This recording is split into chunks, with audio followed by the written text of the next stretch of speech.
Like तकरीम वाजिबुल एहतराम मुअज़्ज़ज़ बावक़ार सादात किराम उलमा ज़वील एहतराम गिरामी क़द्र बिरादरान इस्लाम बिलखुसूस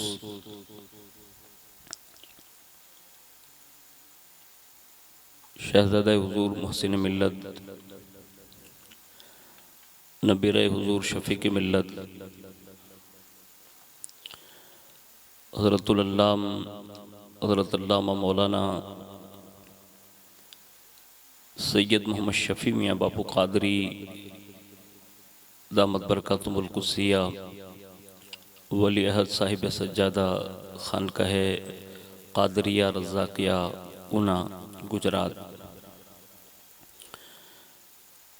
अज़ीज़म बिरादर गिरामी हाफिज़ साहिब क़िबला मद्दज़िल्लहु आली वन नूरानी फ़ादिल गिरामी हज़रत मौलाना मोहम्मद सरफराज साहिब अशरफ़ी दामत बरकातुहुल आलिया अस्सलामु अलैकुम व रहमतुल्लाहि व बरकातुहू।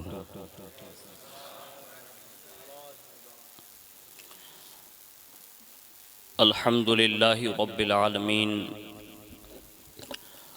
वल आक़िबतु लिल मुत्तक़ीन वस्सलातु वस्सलामु अला सय्यिदिल अंबिया वल मुरसलीन व अला आलिहि व अस्हाबिहि व अज़वाजिहि व ज़ुर्रिय्यातिहि व अहल बैतिहि व इब्निहिल गौसिल अअज़मिल जीलानी व मुईनिल मिल्लति वद्दीन व शैखिल इस्लामी वल मुस्लिमीन अअलल हज़रतिल इमाम अहमद रज़ा व अला इबादिल्लाहिस सालिहीन अजमईन अम्मा बाद फ़अऊज़ु बिल्लाहि मिनश शैतानिर रजीम बिस्मिल्लाहिर रहमानिर रहीम मा कान यरजू लिक़ा अल्लाह फ़इन्न अजलल्लाहि लआत व हुवस समीउल अलीम वक़ाल वलहु मा फ़िस समावाति वल अर्द वमा इंदहु ला यस्तकबिरून अन इबादतिहि वला यस्तहसिरून युसब्बिहूनल लैल वन नहार वला यफ्तरून सदक़ल्लाहुल अज़ीम व सदक़ रसूलुहुन नबियुल अमीनुल मुख्तारुल करीम व नहनु अला ज़ालिका लमिनश शाहिदीन व शाकिरीन वल्हम्दुलिल्लाहि रब्बिल आलमीन। आइए सबसे पहले मज़हब अहले सुन्नत वल जमाअत यानी कि मसलक के आला हज़रत के कदीम दस्तूर के मुताबिक हम सब के आका व मौला हुज़ूर सरापा नूर सैयदना मुहम्मदुर रसूलुल्लाह सल्लल्लाहु ताला अलैहि वालिहि वसल्लम की बारगाह पुरनूर में जी लगाकर दुरूद पाक की नज़रें पेश फरमा लें। अल्लाहुम्मा सल्लि अला सैयदना व मौलाना मुहम्मदिन मअदनिल जूदि वल करम व अला आलिहि व अस्हाबिहि व बारिक वसल्लिम सलातुम व सलामन अलैका या रसूल अल्लाह सल्लल्लाहु ताला अलैहि वालिहि वसल्लम। हुसूल बरक़ात व नजात के लिए एक बार पूरा मजमा मिलकर दुरूद शरीफ पढ़ लें। अल्लाहुम्मा सल्लि अला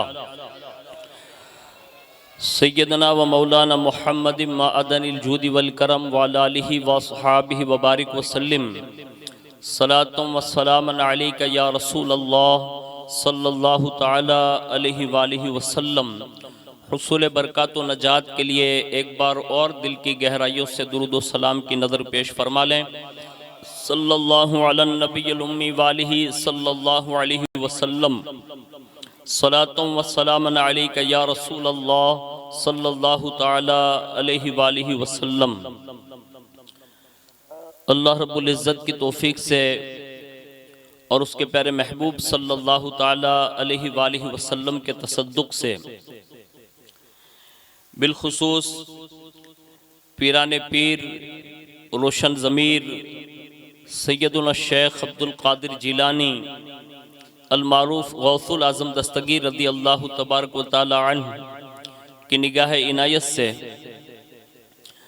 हम और आप उना की सरजमीन पर उर्स मखदूमी के मौके पर इस जलसे में हाजिर हैं। अल्लाह रब्बुल इज़्ज़त हुज़ूर मखदूम पाक अलैहि रहमत व रिज़वान के सदक़े में हमारी आपकी सबकी हाज़िरी को कबूल फरमाएँ और इस हाज़िरी को हम सब के लिए दारैन की नेमतों का सबब बनाएँ।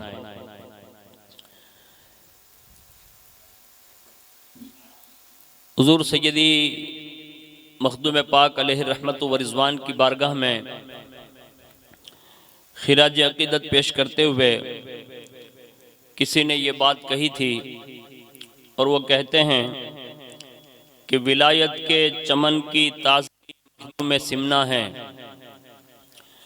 विलायत के चमन की ताज़गी मखदूम सिमना है। दयारे हिंद में फैज़ अली मखदूम सिमना है। दयारे हिंद में फैज़ अली मखदूम सिमना है।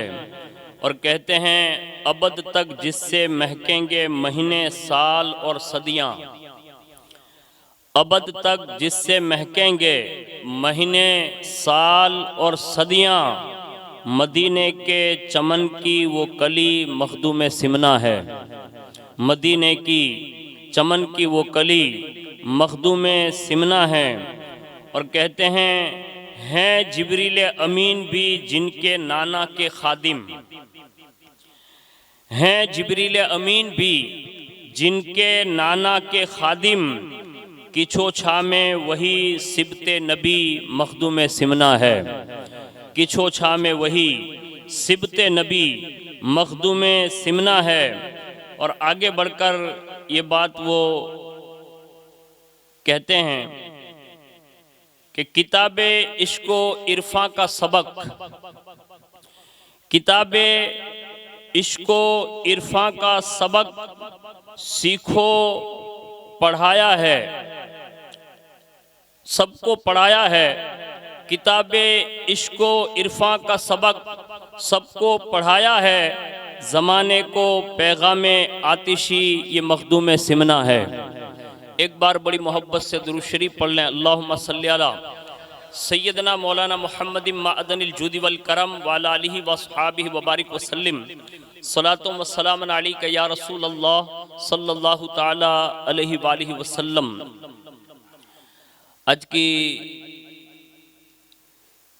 इस बारौनक महफिल में हमारी आपकी सबकी खुशबख्ती है कि इस वक्त सैकड़ों लोग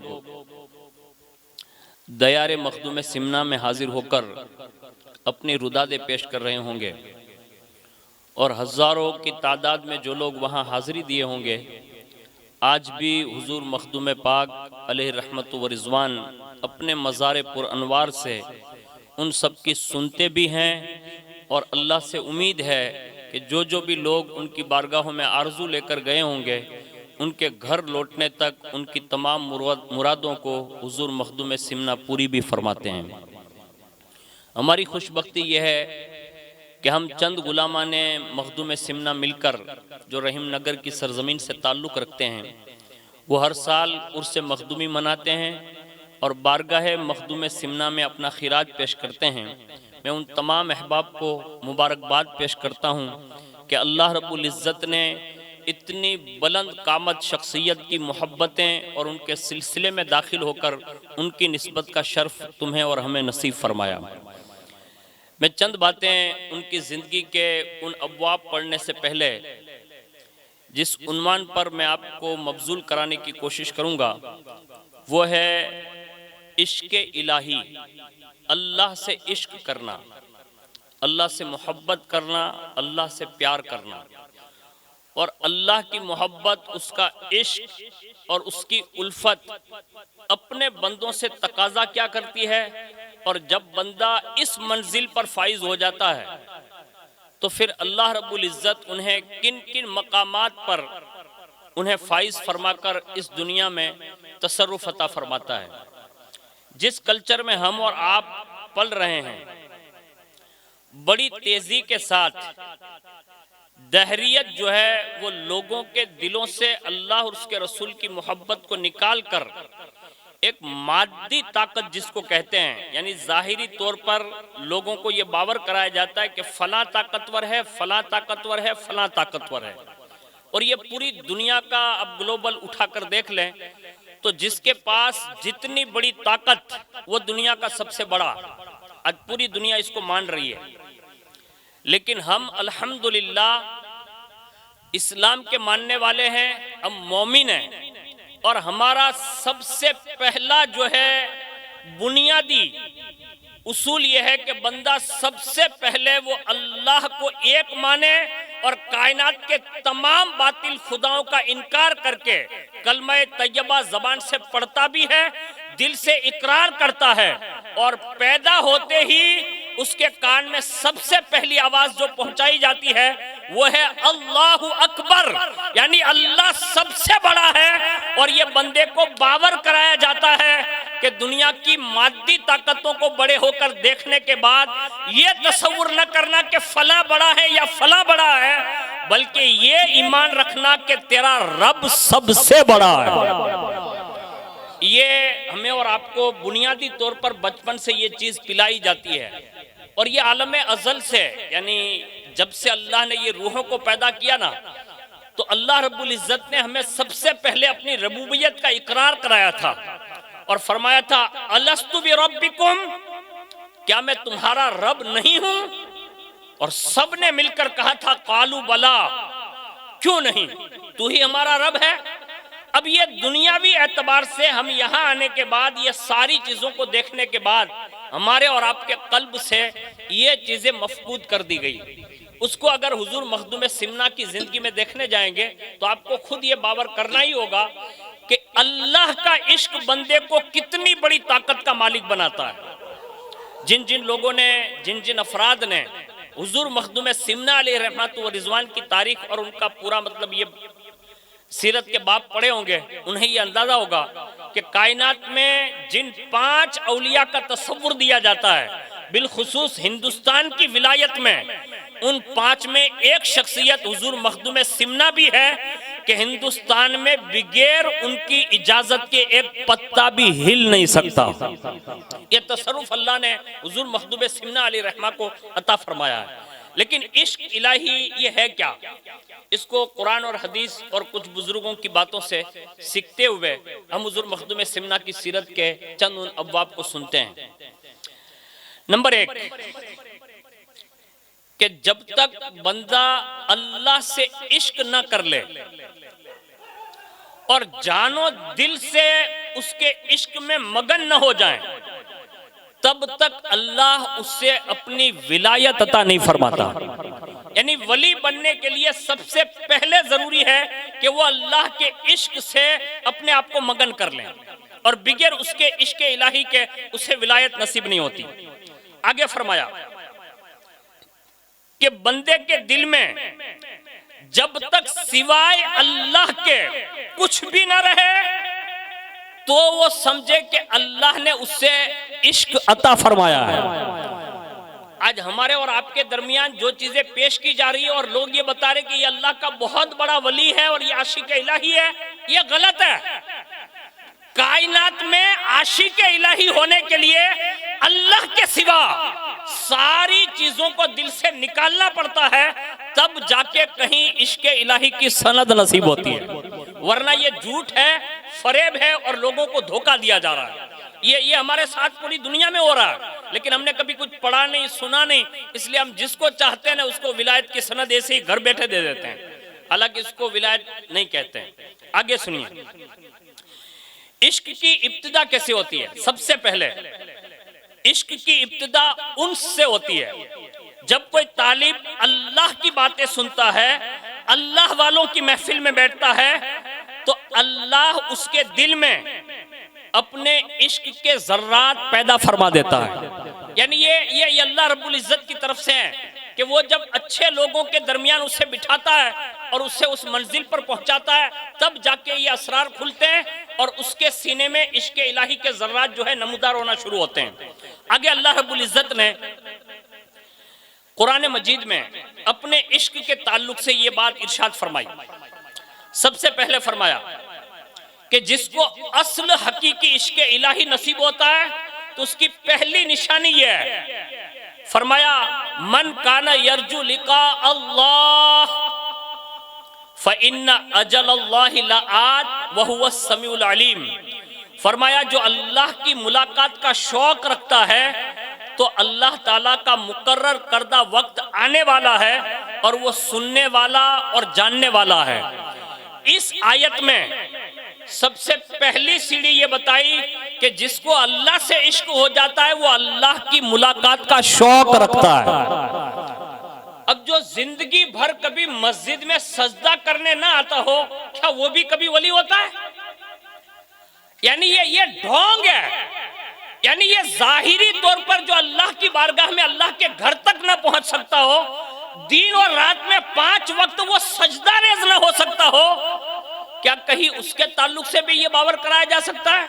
हरगिज नहीं हो सकता। एक मरतबा दुरूद शरीफ पढ़ लें, अल्लाहुम्मा सल्ली अला सय्यदना मौलाना मुहम्मदिन माअदनिल जुदी वल करम व अला आलिहि व अस्हाबिहि व बारिक वसल्लिम सलातु व सलामुन अलैका या रसूल अल्लाह सल्लल्लाहु अलैहि वसल्लम। तो पहली निशानी यह है कि उसके सीने में जो है वो अल्लाह से मुलाकात का शौकीन होता है। और जिसको इश्क नसीब हो जाए, आप लोग बैठ जाएं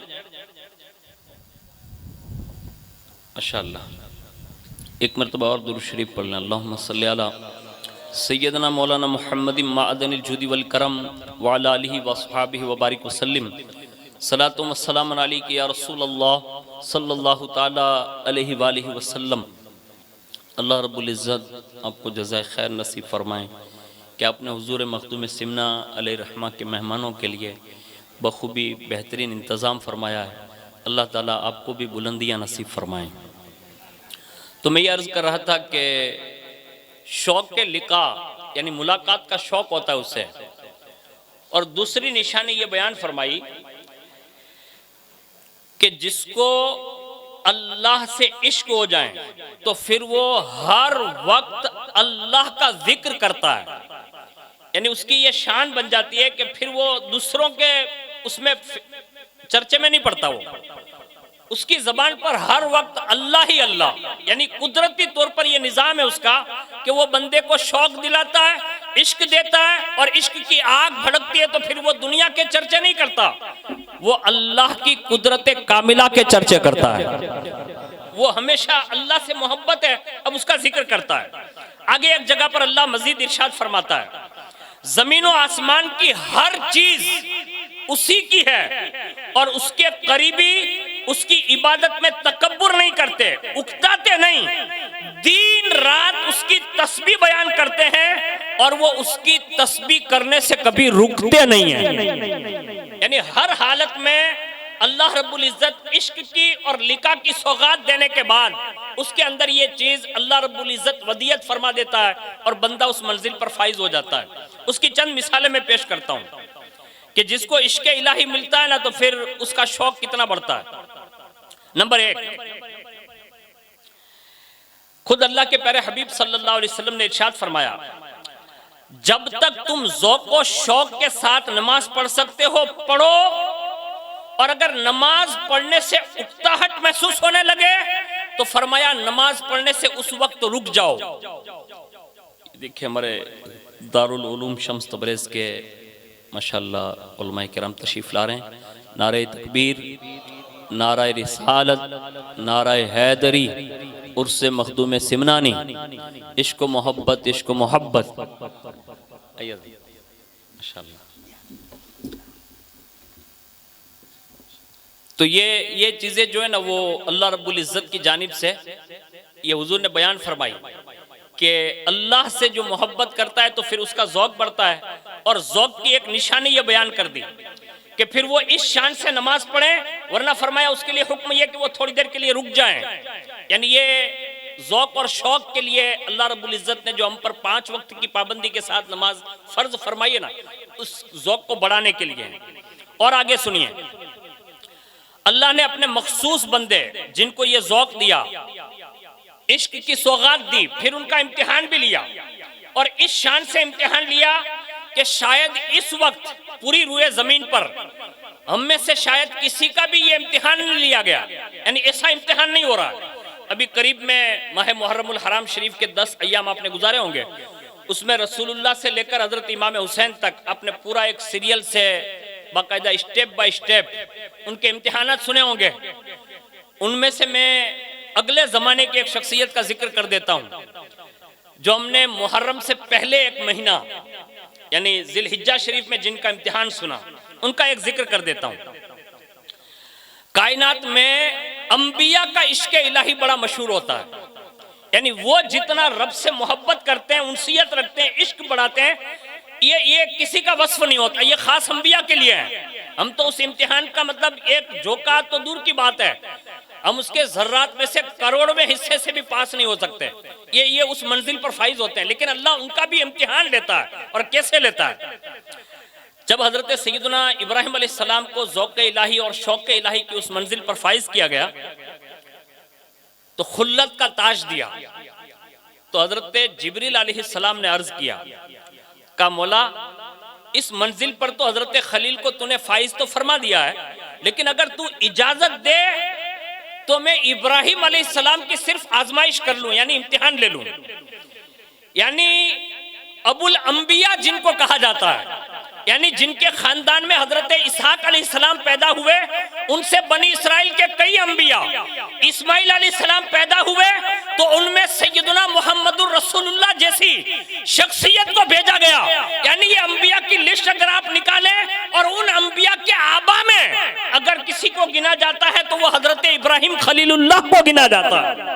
यानी इतने बड़े बाप हैं अंबिया के।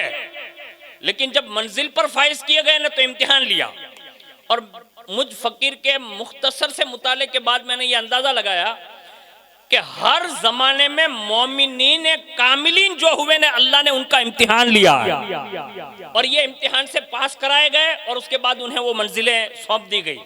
और जिन पर मुसीबत भी नहीं आती ना तो उनको अपने ईमान का एहतिसाब भी कर लेना चाहिए, क्योंकि ये अल्लाह और उसके रसूल के ये फैसले हो चुके हैं कि मोमिनीन के लिए यही हुक्म है। आज जो हमारी सोसाइटियों में जो हमें आजमाए जा रहे हैं ना, तो इसका मतलब यह है कि हमारे ईमान अभी सलामत है। वरना दुनिया के लोगों को आप देख लें, उनको कभी सर दर्द भी नहीं होता, लेकिन अगर हम आजमाए जा रहे हैं इसका मतलब यह है कि हमारे मोमिन होने की ये निशानियां हैं।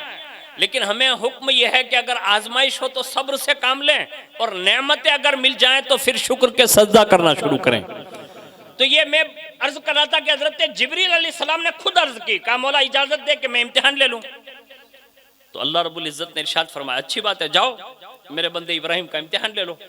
अब जिसको अल्लाह इंतखाब फरमा ले और उसके इम्तिहान के लिए अल्लाह खुद इजाजत भी दे रहा है, कहा मैंने इसको अपना बना लिया है, जिब्रील आप जा सकते हैं, आप उनका इम्तिहान ले लें। गए और कोहे सफा पर खड़े हो गए, जिसको सफा और मरवा कहते हैं ना, उसी कोहे सफा पर खड़े हो गए जिब्रील अलैहिस्सलाम, और बुलंद आवाज से एक लफ्ज कहा, या अल्लाह। बस इब्राहिम अलैहिस्सलाम ने इधर उधर देखा तो बाहर तशरीफ लाए। जैसे ही देखा ना कि उन्होंने या अल्लाह कहा है, तो फौरन कहा कि आपने अल्लाह का नाम लिया? तो हजरत जिब्रील अलैहिस्सलाम ने अर्ज की, कहा हाँ मैंने अल्लाह का नाम लिया। तो फरमाया एक बार और नाम ले लें। यानी एक बार सिर्फ लफ्ज़ अल्लाह सुना तो दोबारा ख्वाहिश बढ़ी, यानी ये इश्क है, तो कहा एक बार और नाम ले लें। तो अब आए थे इम्तिहान लेने, तो दूसरा जुमला हजरत जिब्रील अलैहिस्सलाम ने कहा ये नाम पाक सुनोगे तो फिर करोगे क्या, यानी ये नाम सुन के करोगे क्या? तो कहा कि आपने जो नाम लिया ना, ये मेरे यार का नाम है, यानी उसके नाम को सुनने के बाद मुझे उसकी याद में और पुख्तगी आ गई है, मैं उससे मोहब्बत करता हूं, इसलिए एक बार और नाम ले लो ताकि इस आग में और इजाफा हो जाए इश्क में। तो कहा लूंगा तो सही, लेकिन उसके शुक्राने में दोगे क्या? यानी जिससे आप मोहब्बत करते हैं उसके नाम को लेने के लिए दोबारा कह रहे हैं, तो आप देंगे क्या?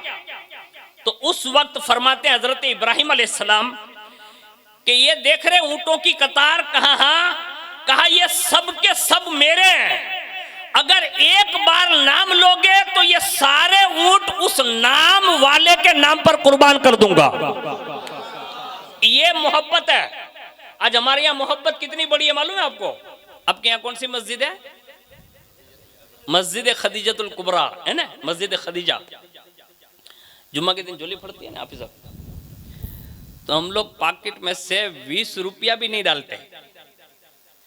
માંડ ઊંડો આમ હાથ નાખી ને તો શાયદ ચક ટુકલી ભાંગલી 10 વાળી निकले ना, ई पान वालों नो लेतो है ई आम फेंकी दी जोड़ी में।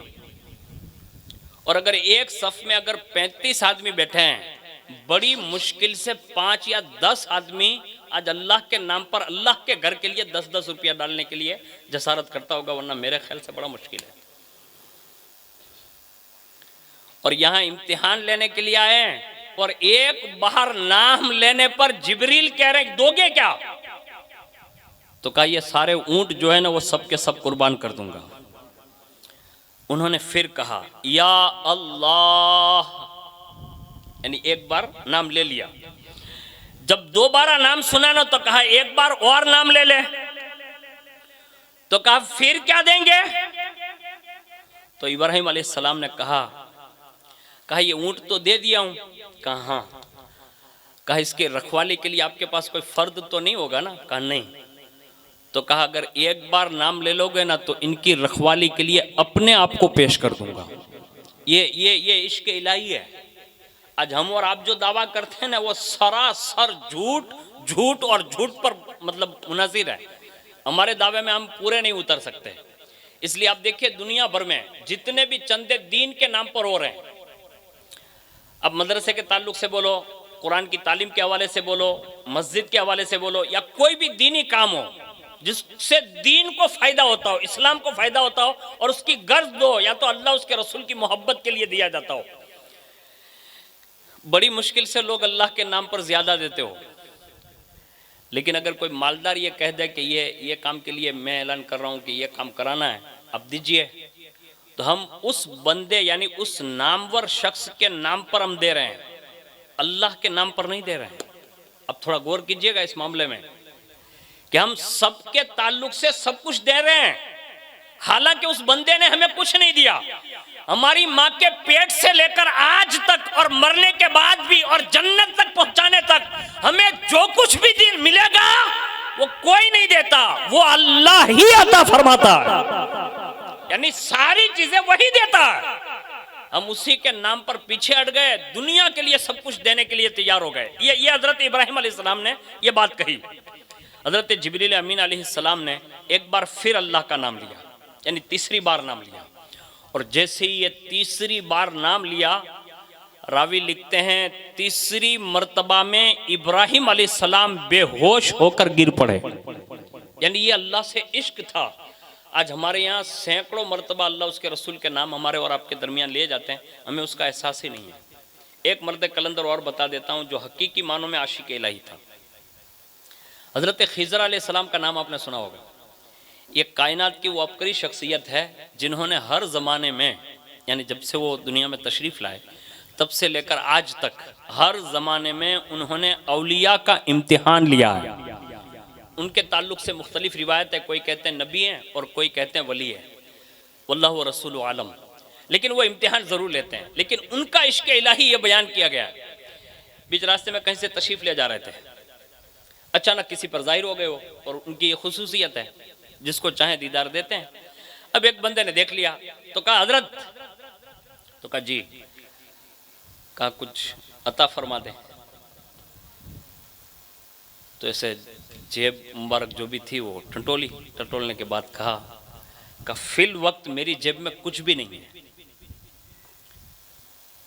तो उस बंदे ने थोड़े वखाण शुरू किए। कहा हजरत आपका चेहरा इतना सुहाना लगता है ना कि आप बिगैर दिए हुए वापस नहीं करेंगे, यानी आप लगते ही ऐसे हैं, आप बिगैर दिए वापस नहीं करेंगे। तो कहा कि आप बात दुरुस्त फरमा रहे हैं, लेकिन फिलहाल मेरे पास कुछ नहीं है। अब जब दोबारा ये कहा ना तो से बारा वो बंदा बोल उठा, कहा अल्लाह के लिए कुछ दे दें बस। अब जाहिर में तो कुछ था नहीं, लेकिन जिसको अल्लाह से इश्क होता है ना तो उसकी शान ये होती है। जो बड़ी मंजिल पर फाइज होते हैं ना उनके राब्ते यही होते हैं। उसी वक्त कहा कहा उस ज़ात का नाम न ले, लेकिन तूने अब नाम ले लिया है तो मैं तेरे सामने हाजिर हूँ, मुझे खुद को बाजार ले जा और बेच दे। यानी उस ज़ात के नाम का तकाजा यही है कि तूने उस ज़ात का नाम ले लिया है ना, फिलहाल कुछ नहीं है, लेकिन मैं तेरे साथ चलता हूँ, मुझे बाजार ले जा और मुझे किसी के हाथ बेच दे, मुझसे जो कीमत में रकम मिले वो ले ले उसके नाम पर। यानी उसको खाली लौटाना ये बर्दाश्त नहीं है उनको, ये इश्क इलाही है। वो बंदा भी मेरे और आपके जैसा रहा होगा, अल्लाह बेहतर जाने। उसने सीधा खिजर अलैहिस्सलाम को जुटाया और सीधा मंडी में ले गया और कहा कि इनको कौन खरीदेगा। सेठ साहब आए हुए थे, कहा कितनी कीमत, कहा जो तू दे दे, कहा 400 दिरहम देता हूँ। 400 दिरहम में खिजर अलैहिस्सलाम को उसने खरीद लिया और सीधा वो घर ले गया। उस जमाने में मतलब जो भी रुझान रहा हो तो घर ले गया, बिठा दिया। चंद रोज हुए ना तो खिजर अलैहिस्सलाम ने खुद फरमाया, कहा भाई घर पे बिठा के रखता है, कोई काम तो ले। उसने एक दिन काम सौंप दिया, खिजर अलैहिस्सलाम ने कम वक्त में कर दिया तो उसको ताज्जुब लगा। उसने कहा आप कोई है? तो कहा भाई काम से मतलब रख, क्या हूं क्या नहीं हूं वो छोड़, क्योंकि अल्लाह के नाम पर वो आए थे ना। तो कहा ये मत कह के क्या है क्या नहीं, अभी काम ले ले। दूसरा काम आया, दूसरा काम इससे भी ज्यादा फास्ट कर दिया। उसने कदम पकड़ लिया, कहा हजरत ये काम इंसानों का नहीं है, यानी आम बंदे का नहीं है, अब जो भी है अब बता दे कि है कौन। तो भी छुपाया अपने आप को, कहा आप से काम रखें, ये खबर ना पूछें। अब देखिए यहाँ भी अल्लाह के नाम का मतलब लिहाज देखिए।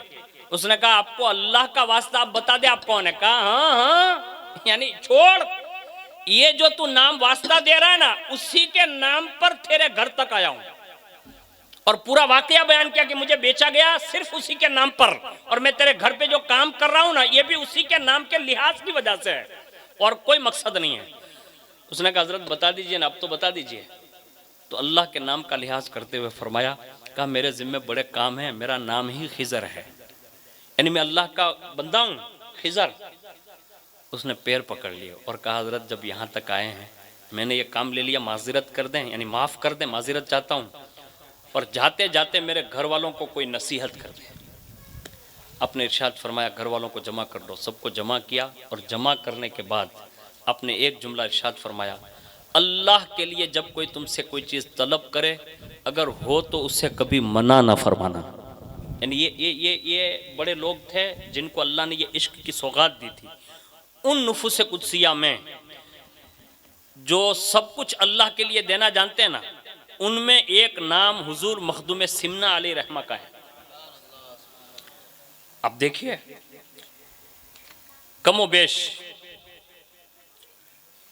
15 साल की उम्र में वालिद साहब का इंतकाल हुआ और जैसे वालिद मोहतरम ने दुनिया छोड़ी, वजीरों ने, उमरा ने और जो मुशीर लोग थे उन्होंने सीधा हुजूर मखदूम पाक को ही मसनद नशी कर दिया, यानी सीधा स्टेज पर यानी तख्त पर बिठा दिया, काज से बादशाह आप हैं। 15 साल से लेकर 25 साल का जो दौर गुजरा ना, यानी 10 साल हुकूमत फरमाई 15 साल से 25 तक में, तो उस दरमियान हजरत खिजर अलैहिस्सलाम एक बार हाजिर हुए और जो उनका ज़ौक़ दुर्वेशी यानी इश्क इलाही की जो आग अंदर लगी हुई थी ना उसको उभारते हुए उसी दौरान इरशाद फरमाया खिजर अलैहिस्सलाम ने मुलाकात करके कहा, अशरफ जिस ज़ात के लिए पैदा किए गए हो ना, यानी इश्क इलाही की आग के लिए, अब ये तख्त पर बैठकर नसीब नहीं होने वाली है। तो कहा उसके लिए क्या करना होगा? तो सबसे पहली नसीहत ये फरमाई कि मुराकबा करो और इसमें ज़ात यानी अल्लाह का नाम और पासे अनफास की तालीम इरशाद फरमाई, यानी अल्लाह के नाम का जिक्र करना, लेकिन वो सांस के जरिए करना, यानी बोलकर नहीं, जबान से नहीं, सांसों के जरिए, ये आपने तालीम फरमाई। उसके बाद खिजर अलैहिस्सलाम रुखसत हो गए, तशरीफ ले गए। एक अरसे के बाद हजरत ख्वाजा उवैस करनी तशरीफ लाए और उन्होंने जिक्र अज़कार यानी अज़कार उवैसिया तालीम फरमाए। इसका एक मुसलसल आपने चिल्ला फरमाया और उसके बाद जैसे ही उस 25 साल की उम्र को पहुंचे तो दोबारा खिजर अलैहिस्सलाम आए और फरमाया चंद दिन तक तख्ते शाही पर रहें, उसके बाद इसको अलविदा कहे और यहां से निकलें। बस इतना कहा। यानी 10 बरस तक आपने ताजदारी की और 27 रमजान मुबारक शब कदर खिजर अलैहिस्सलाम फिर तशरीफ लाए, यानी तीसरी बार आए और इरशाद फरमाया, अशरफ अब वक्त आ गया है, तख्ते शाही छोड़ो, उठो, खड़े हो और हिंदुस्तान की तरफ रुख करो, आपके पीर अलाउल हक पंडवी आपका इंतजार फरमा रहे हैं। अब जो बादशाह हो वो कुर्सी छोड़ सकता भाई? अरे यार, हम लोग मौलाना लोग ये कुर्सी नहीं छोड़ने के लिए तैयार। यानी आप अंदाजा, तो आदमी जल्दी सीट छोड़ता नहीं है। अब वो तख्ते शाही पर है, बादशाहत है, और ये 1-2 दिन की बादशाह नहीं, 7 पुश्तों से बादशाह चली आ रही है। यानी सिमनान के और अतराफ अकनाफ के मुतलक बादशाह है। लेकिन खिजर अलैहिस्सलाम ने आकर कह दिया, कहा इसको छोड़ दिए। अब अल्लाह के इश्क की खातिर मखदूम सिमना अलैहिर्रहमान ने सल्तनत छोड़ दी, यानी उसको छोड़ा। लेकिन छोड़ने का अंदाज बता दूं, आज हम और आप भी कोई चीज़ इतना जल्दी, हमें और आपको भी उलमा नहीं कहते ना, हमारे पिराने निज़ाम इतना जल्दी कहते हैं, स्टेप बाय स्टेप होता है। लेकिन यहाँ तो फौरी तौर पर यह हुक्म आया है कि इसको छोड़ो। लेकिन इब्तिदा कैसे फरमाई?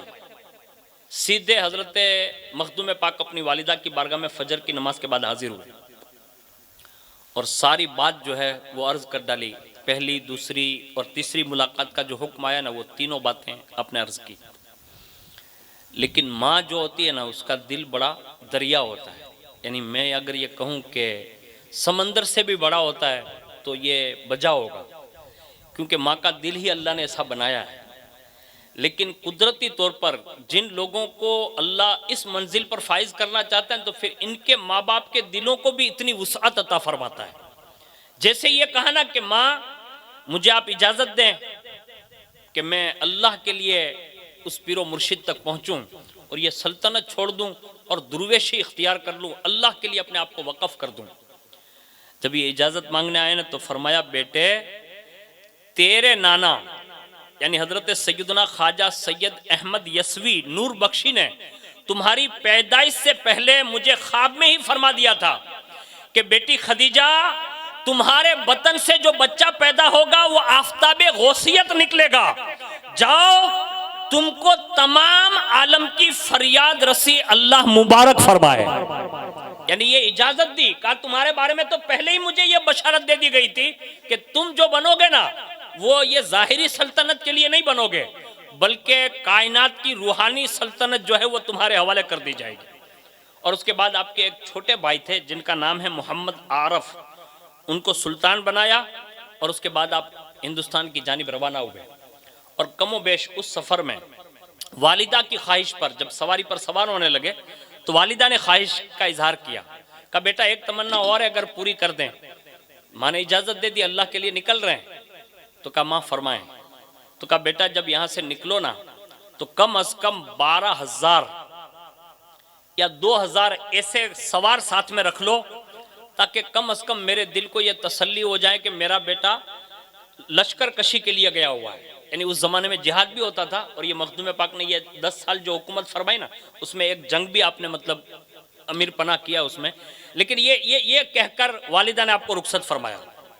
यहाँ तक के उस जमाने में एक बहुत बड़ी शख्सियत हजरत सैयदना अलाउद्दौला सिमनानी, जो उस जमाने के बेहतरीन दरस तसव्वुफ के एक सूफी बुजुर्ग गुजरे हैं, वो चंद मंजिल तक आपको रुखसत करने के लिए भी तशरीफ लाए। और तीसरी मंजिल पर जब आप पहुंचे तो 12,000 जो साथ में तशरीफ लाए थे ना, उनसे फरमाया कि आप यहाँ से अब रुखसत हो जाओ। और 2 लोगों को साथ में लिया। चलते चलते जब बुखारा तक पहुंचे तो लिखा गया है कि हुजूर मखदूम पाक अली रहमान ने उन्हें भी सोता छोड़कर फिर आगे का सफर अपने स्टार्ट फरमाया। और आगे फरमाते हैं कि बुखारा जैसे पहुंचे तो वहां एक मजजूब से मुलाकात हो गई, और उस मजजूब बुजुर्ग ने आपके सर मुबारक को पकड़ा और अपना सर आपके सर के साथ वो रगड़ने लगे। और उन मजजूब की इस हरकत से आप पर गशी तारी हो गई, यानी कैफियत बदली, और मजजूब साहब हट गए और पूरब की तरफ इशारा करके कहा अशरफ इधर जाओ, इधर। यानी ये सर रगड़ने के बाद फरमाया इधर जाओ। हुजूर मखदूम पाक फरमाते हैं कि उसी बुखारा के बुजुर्ग से मुलाकात के बाद मैंने दोनों हमराहियों से कहा कि आप रास्ता छोड़ दो, और उसके बाद वहां से चलते हुए आप समरकंद पहुंचे इस सफर में। और हुजूर शेखुल इस्लाम उस जमाने के जो वहां थे, वहां उनसे मुलाकात हुई। और समरकंद से जब रवाना हुए तो आपने अपना घोड़ा जो है वो दोनों साथियों को अता फरमाया, और फरमाया एक काम करना, ये सवारी की भी अब जरूरत नहीं है, क्योंकि सब छोड़ना था। तो कहा ये सवारी की भी जरूरत नहीं, ये भी किसी गरीब को दे देना। और पैदल सफर शुरू फरमाया और तन्हा अपने शेख की जानिब निकल पड़े। जब हुजूर मखदूम पाक समरकंद से निकलकर मुल्तान के करीब पहुंचे तो वहां ऊंच शरीफ का नाम बड़ा मशहूर था। तो वहां हजरत मखदूम जहानिया जहां गश्त से आपकी मुलाकात हुई, और हुजूर मखदूम जहानिया जहां गश्त ने फरमाया अरसाए दराज के बाद एक तालिबे सादिक की महक ने दिमाग को मुअत्तर कर दिया। यानी जो बड़े लोग होते थे तो उनको ये अंदाजा भी हो जाता था। एक जमाने के बाद फरमाया ये एक फर्जंदे रसूल के दीदार ने हमें मसरूर किया है। और फिर फरमाया सुल्तान सैयद अशरफ जल्दी करो, यानी सफर जारी रखो, जल्दी करो, मेरे भाई शेख अलाउल हक तुम्हारा इंतजार फरमा रहे हैं।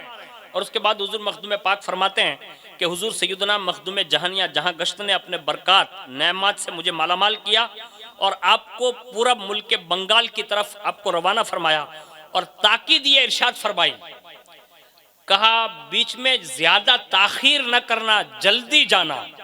अब ये बार बार जो ये कहा जा रहा है ना, जल्दी करना जल्दी करना, ये हजरत अलाउल हक पंडवी अलैहि रहमतुल्लाह व रिजवान की तरफ सफर कराया जा रहा है। यानी ये मुरीद बनाने के लिए, उनके पेशकश के लिए कहा जाओ जल्दी करो।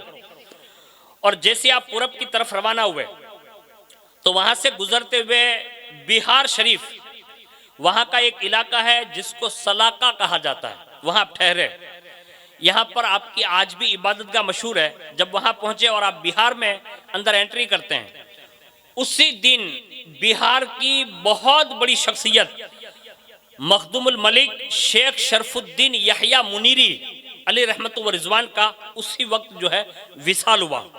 और उसी विसाल से पहले हजरत सैयदना शेख शरफुद्दीन यहया मुनीरी ने यह वसीयत फरमाई थी कि एक सहीहुन नसब सैयद फर्जंदे रसूल तारिक सल्तनत सातों क़िरातों के हाफिज आ रहे हैं, वही मेरी नमाज जनाजा पढ़ाएंगे। यानी मखदूम पाक अलैहि रहमा उसी दिन वहां एंट्री करते हैं जिस दिन आपका विसाल हुआ, और आपने ये वसीयत फरमाई थी।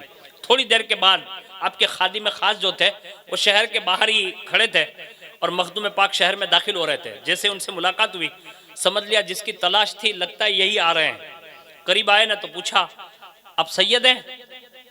तो उस वक्त मखदूम मिल्लत ये मखदूम पाक ने आजिज़ी इंकिसारी के साथ और तवाज़ुं के साथ फरमाया हाँ मैं सैयद हूँ। उसके बाद अब जनाजे के करीब तशरीफ़ ले आए और फरमाया कि आप नमाज जनाजा पढ़ें।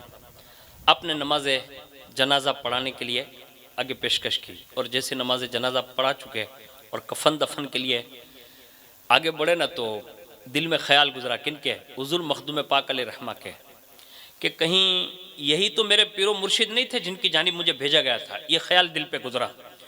उसी वक्त हजरत सैयदना मखदूमुल मलिक शेख यहया मुनीरी अलैहि रहमा की रूहानियत यानी रूह पाक हाजिर हुई और फरमाया फर्जंद अशरफ इत्मीनान रखो, तुम्हारे पीरो मुर्शिद जिंदा है और वो तुम्हारा इंतजार फरमा रहे हैं। यानी ये बात उन्होंने भी कह दी, कहा जल्दी करो तुम्हारा इंतजार हो रहा है। उसके बाद कफन दफन हो गया, वापस हो गए। जैसे वापस हुए तो एक खबर मिली, और वो खबर ये थी कि हजरत यहया मुनीरी अलैहि रहमा का हाथ जो है ना वो कब्र से बाहर आ गया। अब लोगों में तशवीश हुई तो हुजूर मखदूम पाक अलैहि रहमा को भी इस बात की इत्तला दी गई। कहा कि यहया मुनीरी अलैहि रहमा के दफन करने के बाद उनका हाथ बाहर आ गया। तो आपने इरशाद फरमाया हो न हो, उन्होंने कोई वसीयत की थी जिसको तुम भूल गए हो? तो कहा हुजूर एक वसीयत की थी कि उनको मर्दाने गैब की जानिब से टोपी मिली थी, और वो वसीयत ये थी कि मेरी कब्र में साथ में दफन कर देना। तो कहा नहीं दी? कहा नहीं। कहा एक काम करो, उसी टोपी को लाओ, मखदूम मुल मलिक यहया मुनीरी उसी चीज़ को तलब फरमा रहे हैं। और जैसे वो टोपी लाई गई, वो टोपी लाकर जैसे हाथ में रखी ना तो वो अंदर मतलब हाथ ले लिया आपने। उसके बाद फरमाते हैं कि हुजूर मखदूम पाक फरमाते हैं कि मैंने उनके मज़ार पर हाजिर होकर मुराकबा किया और रूहानी तौर पर उनसे इक्तिसाब किया। अपने मकतूबात को उन्होंने रूहानी तौर पर पढ़ने की मुझे इजाज़त दी, अपने फयूज़ से माला माल किया और जो खिरका शरीफ था ना उनके मुतालिक मुझे रूहानी तौर पर इरशाद फरमाया, कहा अशरफ जाते जाते मेरा खिरका यहाँ से लेकर जाना। यानी शरफुद्दीन यहया मुनीरी अलैहिर्रहमा से ये इक्तिसाब करते करते आपको ये भी इरशाद फरमाया, कहा खिरका लेकर जाना। कहा ठीक है। उसके बाद जब मज़ार शरीफ से वापस आए और सुबह में मुतालबा फरमाया, कहा कि पीर साहब का जो जुब्बा मुबारक खिरका मुबारक है ना वो मुझे दे दीजिए। अब जाहिर सी बात है कि मुरीद इतना जल्दी पीर की कोई चीज़ किसी को देता नहीं है। अब उस ज़माने में उनके बड़े बड़े खुलफा भी रहे होंगे, बड़े बड़े उलमा फुक़हा उनके खादिमों में शामिल होते होंगे। तो कहा कि ये हमें दे दें,